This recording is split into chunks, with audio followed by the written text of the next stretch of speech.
हमारा जो वर्क चल रहा है वो यही चल रहा है, एज यू लाइक इट।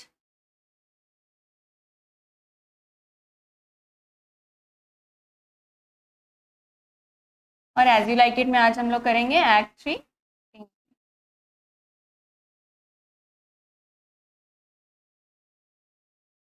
जैसे हर सीन का सेटिंग अलग होता है, बट अभी बहुत टाइम से हम लोग देख रहे हैं कि फॉरेस्ट ऑफ आर्डन का ही सेटिंग चल रहा है। अनलाइक हैमलेट, यहाँ पे सेटिंग चेंज हो रहा है, कभी फॉरेस्ट ऑफ आर्डन रह रहा है, कभी ड्यूक्स पैलेस रह रहा है। ड्यूक फेडरिक का जो पैलेस है वहां रह रहा है। स्टार्टिंग में हमने देखा था कि ओलिवर और ऑर्लैंडो का घर जो है वो भी एज अ सेटिंग यूज हुआ है, बट अभी विथ टाइम हम लोग देखेंगे कि सेटिंग फॉरेस्ट ऑफ आर्डन ही रहेगा या चेंज होगा। ठीक है, इस सीन में जो सेटिंग है वो है फॉरेस्ट ऑफ आर्डन।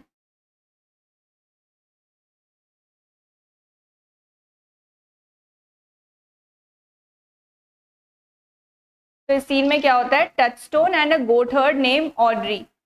ठीक है, इस सीन के स्टार्टिंग में हम लोग दो कैरेक्टर्स को देखेंगे, उसमें से एक है टचस्टोन। टचस्टोन जो रहता है वो कोर्ट जेस्टर, कोर्ट फूल रहता है, और ऑड्री जो रहती है वो गोटहर्ड रहती है। गोटहर्ड को क्या होता है, जो जैसे शेपर्ड शीप को टेंड करते हैं ना, शीप का लुक आफ्टर करते हैं, वैसे ही गोटहर्ड्स जो होते हैं वो गोट्स का लुक आफ्टर करते हैं। तो Touchstone is a court jester या फिर आप फूल समझ लो, and Audrey is a goatherd. So they wander through the forest while Jakes follows behind them, eavesdropping. ठीक है, they were wandering through the forest. Through which forest? Forest of Arden. And who was eavesdropping? It means who was hiding and listening to them? Jakes was hiding and listening to what they are talking. Jakes जो है वो छुप के सुन रहा था ये क्या बातें कर रहे हैं, और उनको फॉलो कर रहा था। So they were roaming in the forest of Arden.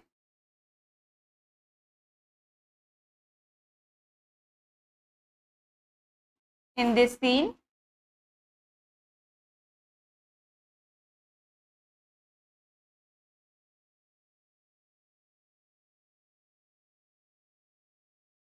and Jakes was eavesdropping. ठीक है, वो Jakes was hiding and listening to them.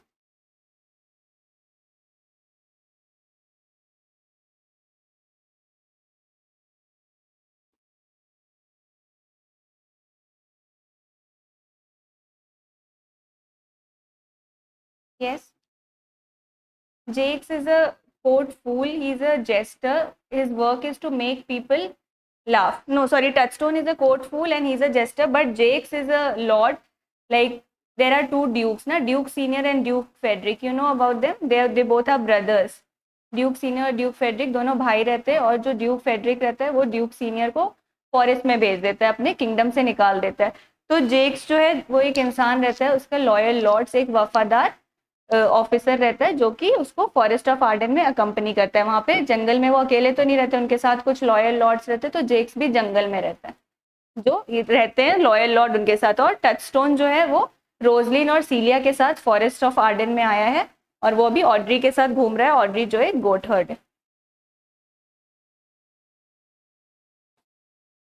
While Jakes follows behind them, eavesdropping. Touchstone laments that the gods have not made Audrey poetical. So what is Touchstone saying Audrey? That God has not made her poetical. It means भगवान जो है, भगवान ने उसे words का power नहीं दिया है, उसको पोएटिकल नहीं बनाया है, उसको पोएटिक्स पोएम समझने या फिर पोएम्स कंपोज करने की जो टैलेंट होती है वो नहीं दिया है। On the other hand touchstone जो रहता है वो वर्ड्स में बहुत एक्सपर्ट रहता है, वर्ड्स के यूज में, वर्ड्स को समझने में। कभी कभी वो इतने अच्छे वर्ड्स का यूज करता है कि वो कभी कभी खुद ही उसमें उलझ जाता है। तो touchstone was very good with words, on the other hand Audrey was not so good with words. Were she a lover of poetry, she would appreciate the falsehood of which all lovers are guilty and would be dishonest. So if she was good with words, अगर वो words के साथ अच्छी होती तो वो समझती कि जो lovers हैं वो ऐसा क्यों लिखते हैं, और वो उसमें कहाँ सच झूठ क्या बोलते हैं ये चीज़ें वो समझती, बट क्योंकि वो गुड विथ वर्ड्स नहीं है वो चीज़ों को नहीं समझ पाती। On the other hand touchstone जो है वो चीज़ों को समझ पाता है उसके अकॉर्डिंग। ये टचस्टोन बोल रहा था ऑड्री को, ये शेक्सपियर ने नहीं लिखा है, मतलब शेक्सपियर ये नहीं बोल रहे ऑड्री के बारे में, ये टचस्टोन बोल रहा है कि ऑड्री जो है वो गुड विथ वर्ड्स नहीं है, वो चीज़ों को नहीं समझ पाती है, वो लवर्स के फॉल्सहुड को, झूठ को नहीं पकड़ पाती है। Touchstone prefers,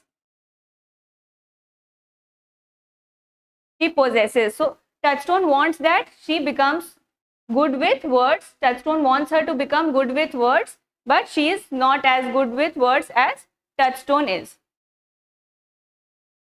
His reason behind encouraging her dishonesty is that to have beauty and honesty together, as he claims he does in Audrey, is to have honey and sauce, is to have honey, a sauce to sugar.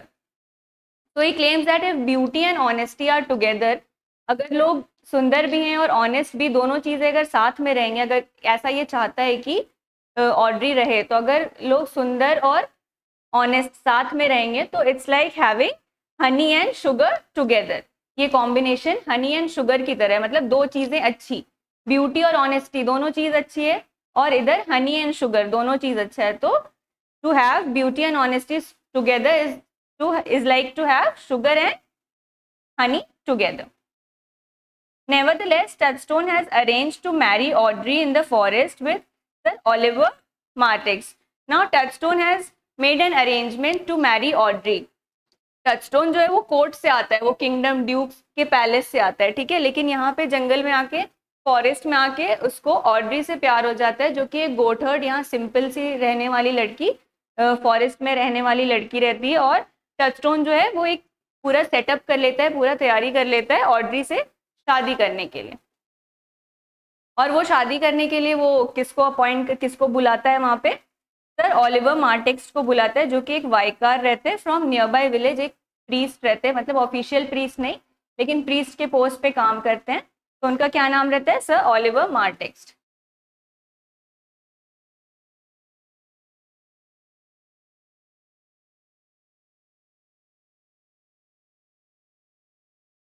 Touchstone had planned to marry Audrey.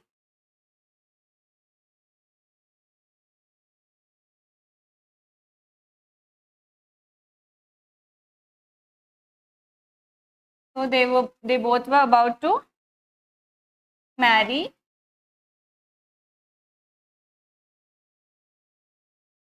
And Touchstone had called the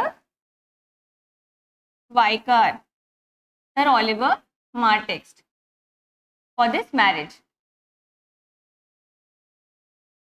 And who was Sir Oliver Martext? He was a vicar from a nearby village, and the meaning of vicar is someone who has been appointed the post of a priest.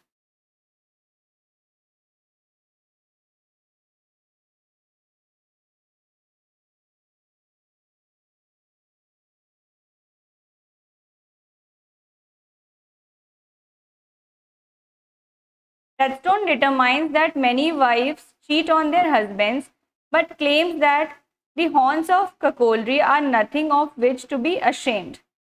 So here, what is Touchstone determining that बहुत सारी wives जो हैं वो अपने husband को ककोल्ड्री के लिए blame करती है। ककोल्ड्री मतलब having an extra marital affair, इस चीज़ के लिए बहुत सारी वाइफ्स अपने हस्बैंड को ब्लेम करती हैं इस चीज़ के लिए।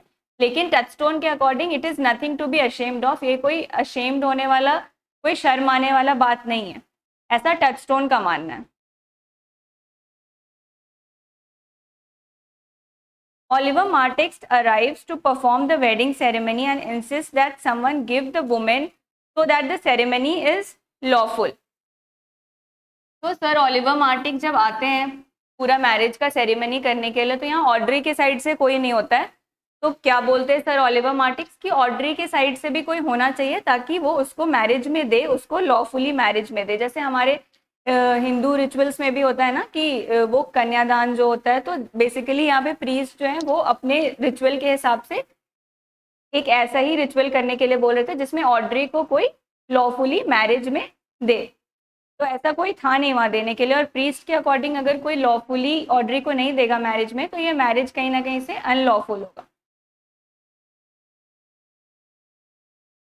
तो what did sir Oliver Martext want? He wanted someone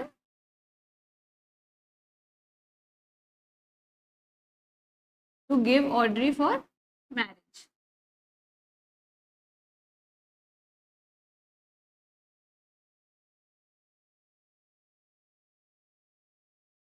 So that it is a lawful marriage.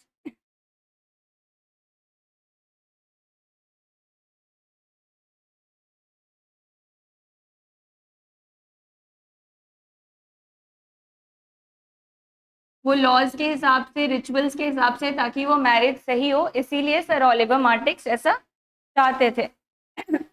Jakes offers his services but convinces Touchstone that he should marry in a proper church.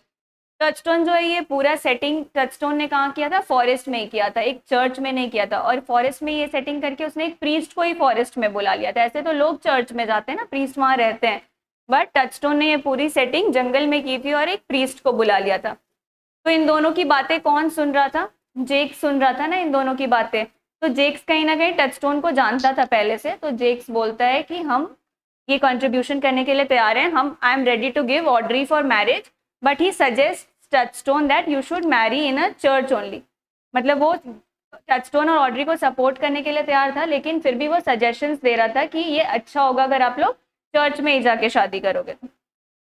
The clown counters that a non-church wedding will make for an ill marriage and that an ill marriage will make it easier for him to abandon his wife. तो touchstone यहाँ पे क्या बोलता है? जब जेक्स ने touchstone को बोला कि आपको चर्च में ही शादी करना चाहिए, तो टचस्टोन क्या रिप्लाई करता है जेक्स को कि अगर यहाँ पे ये जंगल में शादी करेगा तो ये एक अनलॉफुल मैरिज होगा, एक इलीगल मैरिज होगा. और अगर वो एक इलीगल मैरिज करेगा तो बाद में फ्यूचर में उसको इजी होगा, कभी अगर उसको अपनी वाइफ को छोड़ना है तो उसके लिए इजी होगा अपनी वाइफ को छोड़ना. अगर वो राइटफुली चर्च में शादी करेगा तो कहीं ना कहीं अगर वो बाद में अपनी वाइफ को छोड़ेगा तो वो अपने रिलीजन के आइज में भी गलत हो जाएगा और लॉज के आइज में भी, लॉ के आइज में भी गलत हो जाएगा. और वो अगर जंगल में शादी करता है तो ना किसी को पता रहेगा, ना ये एक लॉफुल मैरिज है, तो बाद में फ्यूचर में अगर वो अपनी वाइफ को छोड़ता है तो वो कहीं से गलत नहीं होगा. इस पूरे बात से जेक्स जो है वो अग्री नहीं करता है, लेकिन फिर भी वो रेडी हो जाता है ऑड्री को और वो अपना कंट्रीब्यूशन देने के लिए, ऑड्री को मैरिज में लॉफुली देने के लिए. Jakes, Touchstone and Audrey leave and rather bewildered Vicar leave the rather bewildered Vicar alone in the forest. ये पूरी मैरिज हो जाने के बाद जेक्स, टचस्टोन और ऑड्री फॉरेस्ट से चले जाते हैं, मतलब वहां पे जहाँ पे शादी हो रही थी वहां से चले जाते हैं कहीं और, किसी और फॉरेस्ट के पार्ट में, और जो वाइकर है वो वहां पे अकेला रह जाता है. तो इस सीन में इतना ही कुछ था. अगर इस सीन में आप लोगों को कुछ नहीं समझ में आया या कुछ डाउट है तो you can ask and we'll begin with Act 3, Scene 4. Okay? I'm telling you all only the important parts. Basically, the whole plot you'll understand.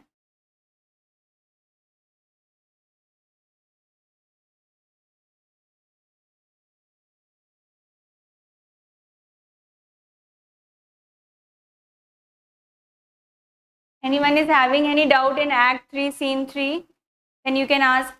Students on the online platform, it's for you also.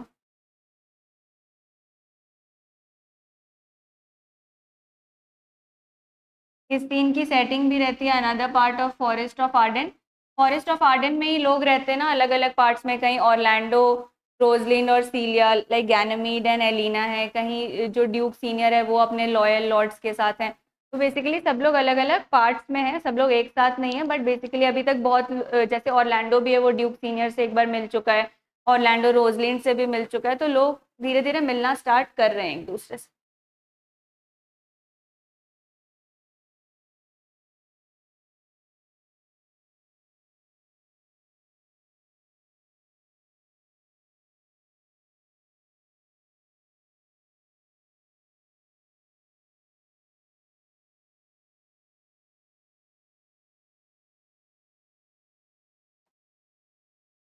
तो इस scene में क्या होता है? Orlando has failed to show up for his morning appointment with Ganymede, the disguised Rosaline. Rosaline जो है, जो Ganymede के फॉर्म में डिस्गाइज्ड है, उसने क्या बोला था ऑर्लैंडो को कि every day you have to show up at my court and woo me if you want to be cured. लेकिन ऑर्लैंडो जो है वो नहीं जा पाता है, इसलिए यहाँ पे लिखा है Orlando fail to show up this morning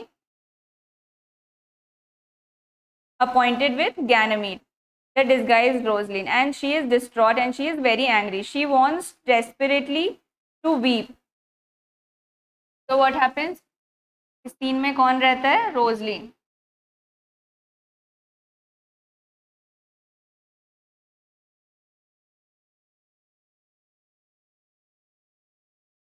Rosalind is waiting for Orlando.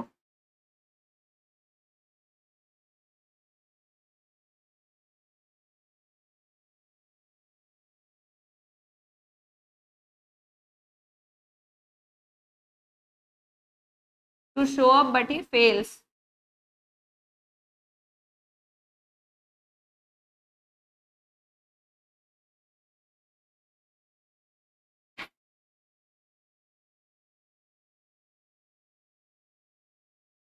He's waiting for Rosalind is waiting for Orlando to come, but he doesn't come. So she feels very sad and she begins to weep. वो रोना start कर देती है और वो रोते रहती है क्योंकि ऑर्लैंडो नहीं आया। Rosalind compares Orlando's hairs to the infamous betrayer of Christ, Judas. तो रोजलिन ने ऑर्लैंडो को बुलाया और वो कहीं ना कहीं नहीं आया, तो इससे क्या पता चलता है कि ऑर्लैंडो ने रोजलिन को बिट्रे किया, धोखा दिया। वादा किया था उसने कि वो आएगा क्योंकि उसको क्योर होना है और वो नहीं आता है, तो कहीं ना कहीं उसने धोखा दिया और बिट्रे किया है। तो इसलिए रोजलिन ऑर्लैंडो को किससे कंपेयर करती है? रोजलिन ऑर्लैंडो को जूडास से कंपेयर करती है। और जूडास कौन रहता है? जिसने क्राइस्ट को बिट्रे किया था, जिसने जीसस क्राइस्ट को बिट्रे किया था।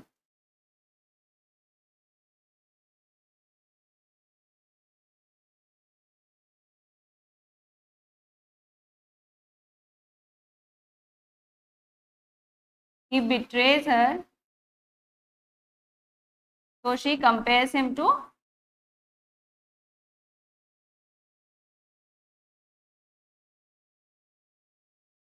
Judas. So she compares her hair.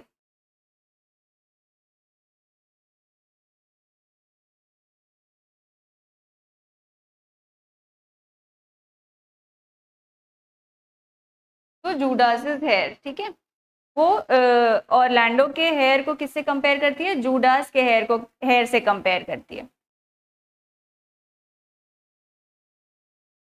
और जूडास कौन रहता है? उसने क्राइस्ट को बिट्रे किया था, इसीलिए यहाँ पे कंपैरिजन आप देखो, रोजलिन को ऑर्लैंडो ने बिट्रे किया था वहां नहीं आके, और क्राइस्ट को जूडास ने बिट्रे किया था, इसलिए दोनों का कैरेक्टरिस्टिक्स बिट्रेयल का मैच करता है। इसलिए रोजलिन जो है वो ऑर्लैंडो के हेयर को जूडास के हेयर से कंपेयर कर रही है और क्या बोल रही है कि ऑर्लैंडो का जो हेयर है, ऑर्लैंडोज hair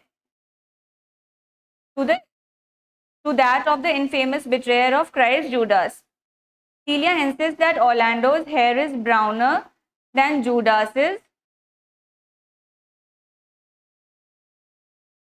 and Rosaline agrees, slowly convincing herself that her lover is no traitor. तो इस यहाँ पे फिर किसका एंट्री होता है? रोजलिन जब अकेले बैठ के रोते रहती है और अपने आप को और गिल्टी फील और सैड फील कराते रहती है ऑर्लैंडो को एक बिट्रेयर से कंपेयर करके, तभी वहाँ पे एंट्री होता है सीलिया का, जो कि डिस्गाइज्ड है as a shepherdess and she has kept her name Aliena. अब सीलिया वहाँ पे आके क्या बोलती है कि ऑर्लैंडो का जो हेयर है it is browner than that of Judas's, मतलब जूडास के हेयर से ऑर्लैंडो का हेयर ज़्यादा ब्राउन है, इसीलिए आप ऑर्लैंडो को जूडास से मत कंपेयर करो and he is not a traitor.